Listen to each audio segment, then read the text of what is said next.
Cowards die many times before their deaths. The valiant never taste of death but once. Caesar says that just before he walks to the Senate House for the last time, he has been warned by priests, by dreams, by the letter in his own hand that he never reads.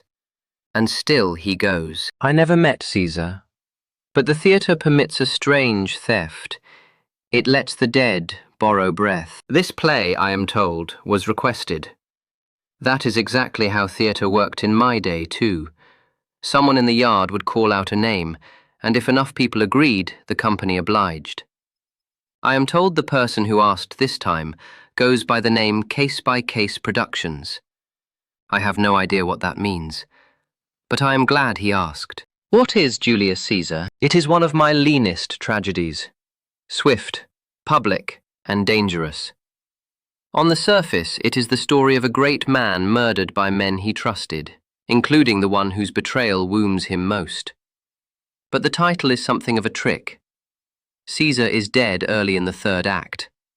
The play is not truly about the man who falls. It is about the men who make him fall. Brutus, who believes he is saving Rome.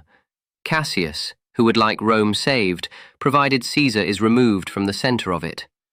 And Antony, who understands that a dead man can sometimes be made more powerful than a living one. I set a question upon the stage and refused to pass sentence too quickly. Was Caesar a tyrant in the making? Were the conspirators patriots? Can murder clothe itself in virtue and remain murder still? I gave Rome both arguments, and then let Rome tear itself apart. That is the work of tragedy, not to answer before the blood is dry, but to make the wound visible. Where were you when you wrote this? What was happening in England? The year was around 1599. I was 35. My company had just built a new playhouse on the south bank of the Thames, the Globe. A round wooden world where kings could be murdered in a single afternoon, and 3,000 Londoners could pretend, for a little while, that they were Romans. England was powerful, restless, and afraid. Queen Elizabeth had ruled for more than 40 years.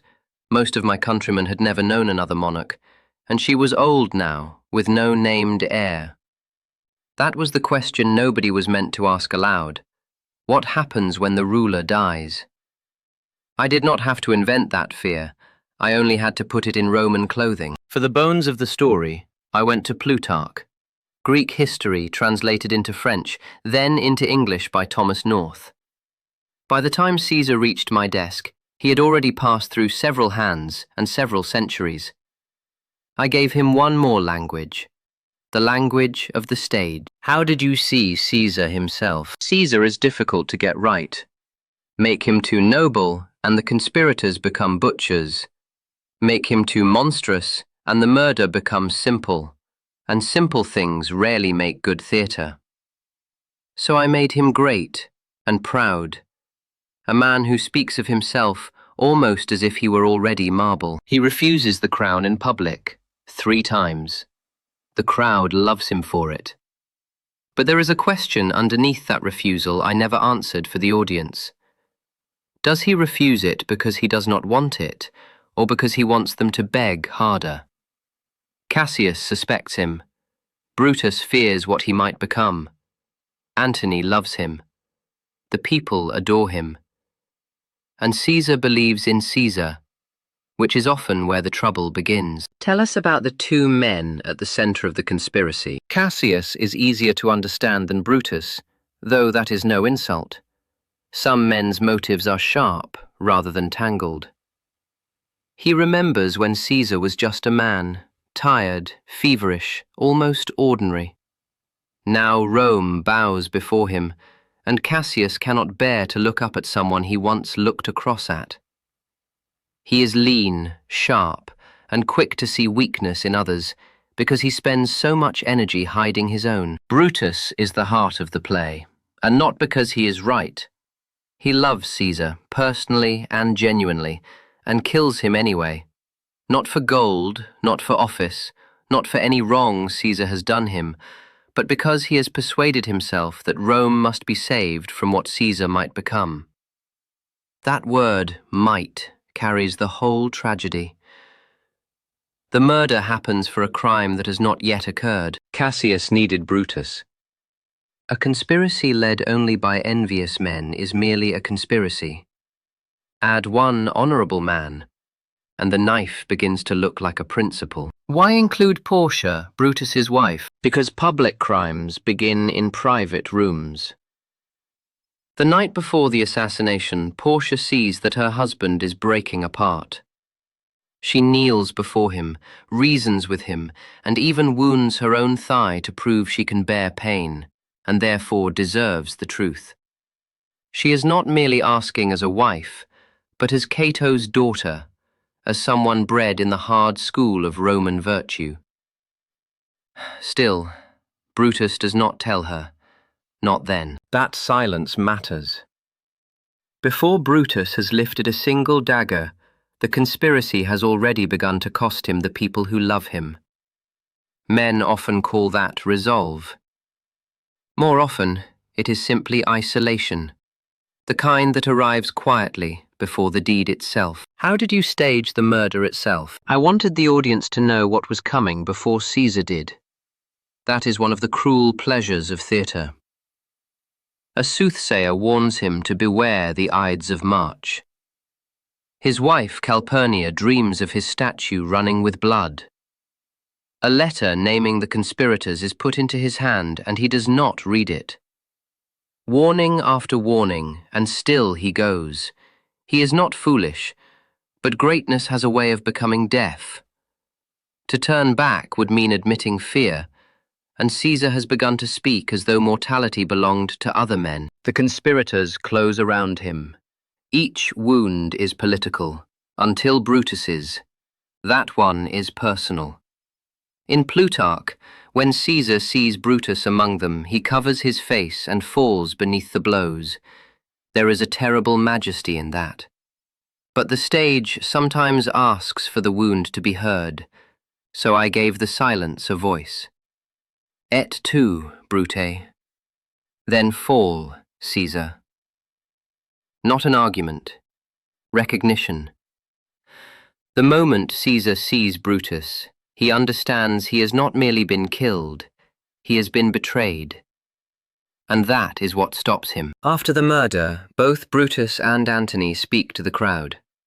Why does that scene matter so much? Because this is where the play stops being about Caesar's death and becomes about what words can do to a crowd that believes it is thinking for itself. Brutus speaks first, and speaks sincerely. That is both his strength and his undoing. He tells the crowd plainly that he loved Caesar, but loved Rome more. It is reasoned, measured, and it works. The crowd is moved, and nearly carries him home in triumph. He believes the matter is settled. He does not understand that he has given an argument to people who are about to be given a theatre. Antony does not begin by attacking Brutus. That would be crude, and he has promised not to do it. So he calls him honourable again and again, until the word begins to rot in the crowd's mouths. He shows them Caesar's body, because a corpse is an argument most men cannot answer. He mentions the will and then withholds it, letting their hunger for it grow before he gives them anything at all. Brutus gives them a reason. Antony gives them a wound, a body, a memory, a betrayal, a story. The crowd follows the story, and within minutes, citizens become a mob.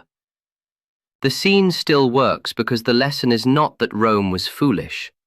It is that the men most certain they cannot be moved by performance are often the easiest to move. What becomes of Brutus and Cassius? Rome falls into civil war.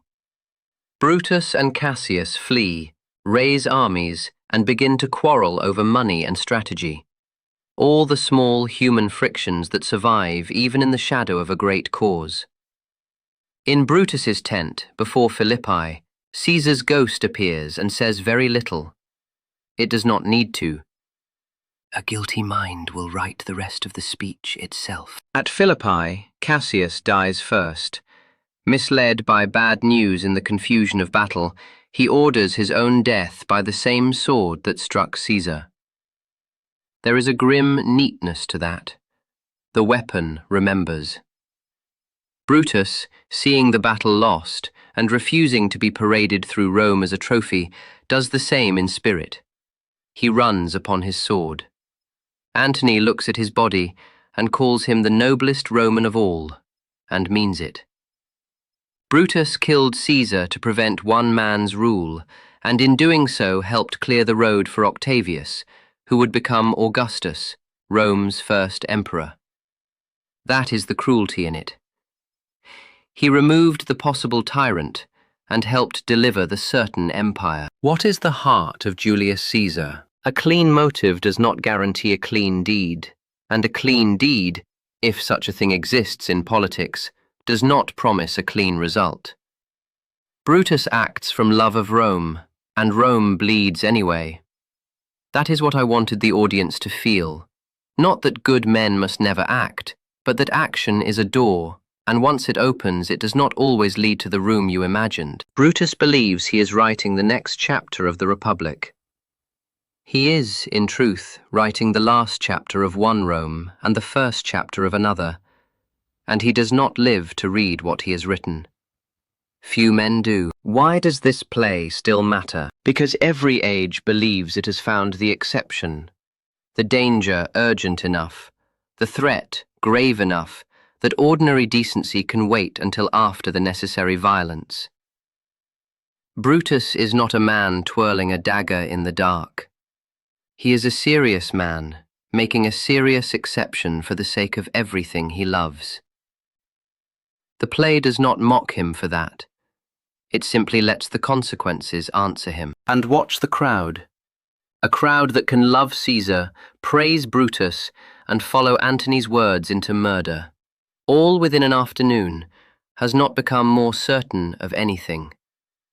It has only been spoken to last by the more dangerous performer. The instruments for reaching a crowd have changed enormously since my day. The crowd itself, I suspect, has not. Julius Caesar. Written around 1599, perhaps for a new theatre on the south bank of the Thames, for an audience watching an aging queen and wondering, quietly, what would happen when her long reign ended. Elizabeth died 4 years later. There was no civil war, no Roman ending. I would not claim a play saves a kingdom. That would be vanity, and even a poet should ration his vanity carefully. But a play can give fear a place to sit for an afternoon, under an open sky, dressed as someone else's history. And afterward, the audience goes home without drawing a single sword. Perhaps that is one of the things a play is for.